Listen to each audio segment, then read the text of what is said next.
Alison Larkin presents Bedtime Stories with Alison Larkin.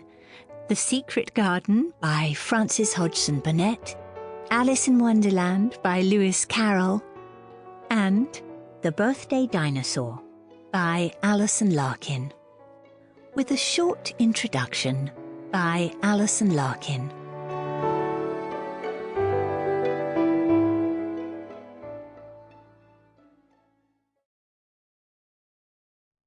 Hello, I'm Alison Larkin. Are you ready for a bedtime story? Then curl up and get comfortable, and let's begin.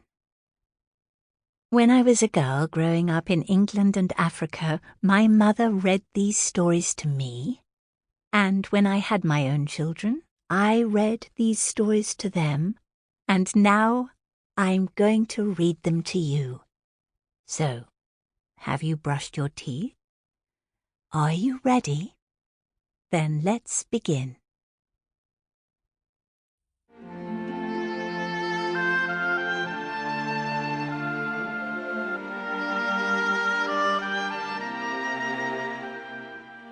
Alison Larkin presents The Secret Garden by Frances Hodgson Burnett. Read by Alison Larkin.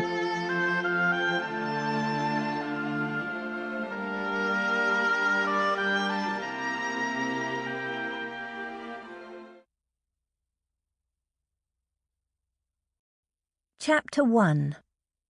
There is no one left.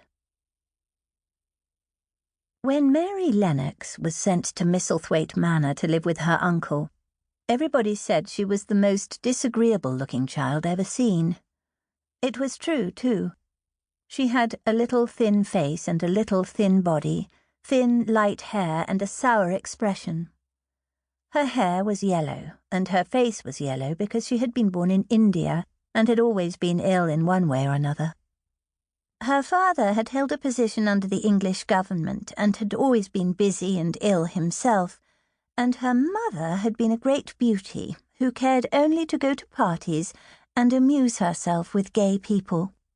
She had not wanted a little girl at all, and when Mary was born she handed her over to the care of an ayah who was made to understand that if she wished to please the Mem Sahib, she must keep the child out of sight as much as possible.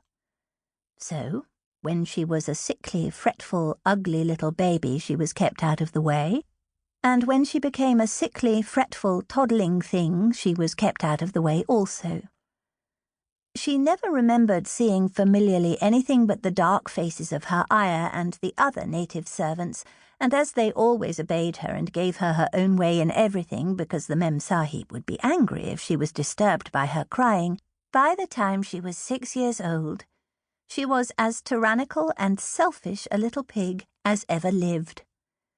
The young English governess who came to teach her to read and write disliked her so much that she gave up her place in 3 months, and when other governesses came to try to fill it, they always went away in a shorter time than the first one.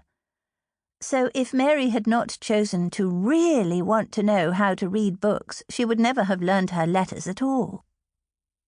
One frightfully hot morning, when she was about 9 years old, she awakened feeling very cross, and she became crosser still when she saw that the servant who stood by her bedside was not her ayah.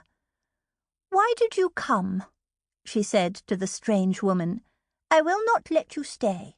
Send my ayah to me." The woman looked frightened, but she only stammered that the ayah could not come, and when Mary threw herself into a passion and beat and kicked her, she looked only more frightened and repeated that it was not possible for the ayah to come to Missy Sahib. There was something mysterious in the air that morning. Nothing was done in its regular order, and several of the native servants seemed missing, while those whom Mary saw slunk or hurried about with ashy and scared faces. But no one would tell her anything, and her ayah did not come. She was actually left alone as the morning went on, and at last she wandered out into the garden and began to play by herself under a tree near the veranda.